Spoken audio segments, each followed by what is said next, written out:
Is there real paranormal research that goes on? And the answer to that is, of course, yes. Is it valid? As long as it's done scientifically, it's as valid as any other kind of research. It's defined completely by whether or not the people who are doing the research are following rigid scientific procedure.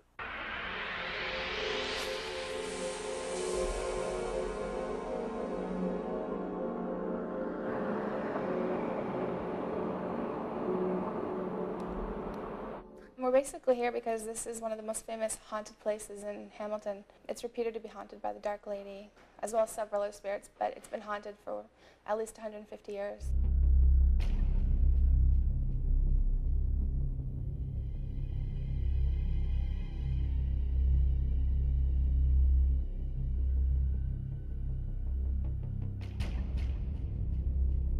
Well, it is a hope that we have some what's termed groundbreaking work done tonight. It depends on my ability to focus. Well, with Ruth Kelly's channeling for tonight, Ruth will bring in the energy around her, and it should be picked up on the EMF detector.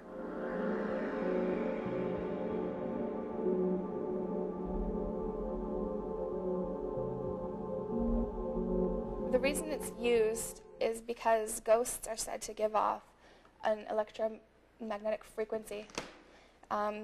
Supposedly their substance is made up of electromagnetic waves, and when you move it around, you can kind of maybe pick up on one.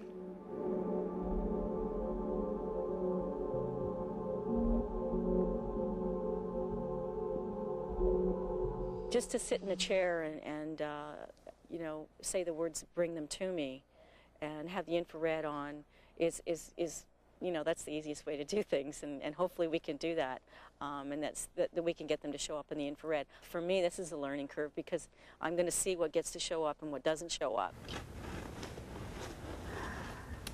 If Ruth basically says there's a spirit around me, and maybe she says it's to her right side, and we start snapping a picture, and all of a sudden there's auras to her right side, that will kind of validate what she said. In a lot of ways, it's my worst nightmare to publicly have my work filmed. From an intellectual point of view, it's time this kind of energy work is brought out into the open.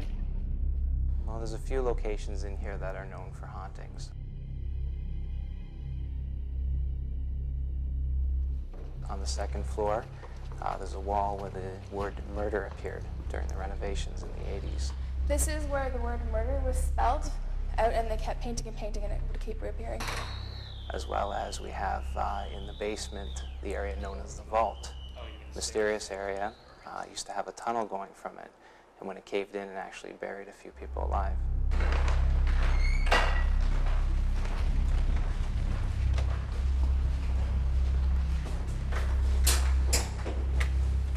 Things we want to look for in these days are specifically differences between a baseline recording and something that happens when Ruth is channeling. This room is actually supposedly really positive in here. We've had several psychics. We've done several investigations here, and we're just going to take a few shots to see if we can get anything on digital camera, perhaps orbs or something like that, maybe even some kind of apparition. What I was watching Stephanie and Daniel for while they were taking readings around the room was to make sure that they were doing a fairly thorough job of scanning around the room, and I was actually watching their meter readings while they were doing it too, to see what the baseline recordings were, so that we could have some basis for comparison. Pretty much normal right now. Keep it in this area here. Looked like it was jumping. Want to take a shot? Just here. Yeah. There's something up there. There's another one there. Something in the doorway, which I'm not too sure. One kind of there.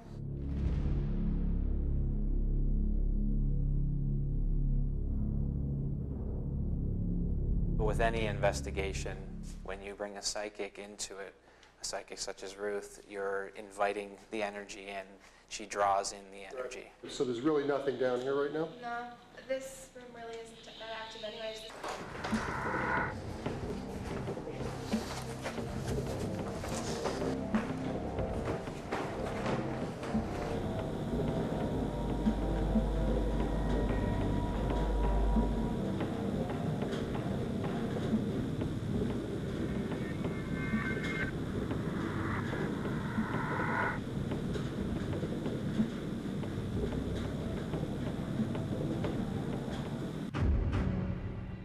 gatekeeper is probably one of those hidden professions in spiritual circles. It's an esoteric process. It's the clearing of energy. It's the converting of energy from one form into another. It's grueling. It takes a great deal of training to be able to do it.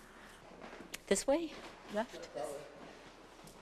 Whether this bears up under scientific scrutiny as to whether I'm actually clearing these things or not, I have to leave that into to the hands of my clients.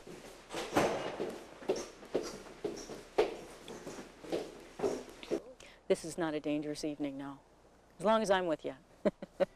I don't know if we're dealing with a ghost. This is the man. We've caught the man, the Japanese man who killed himself in the room, coming through the wall. You can see his ears, his face, his hairline. We've had photographs in existence for well over 150 years, and we still haven't captured any kind of definitive phenomenon.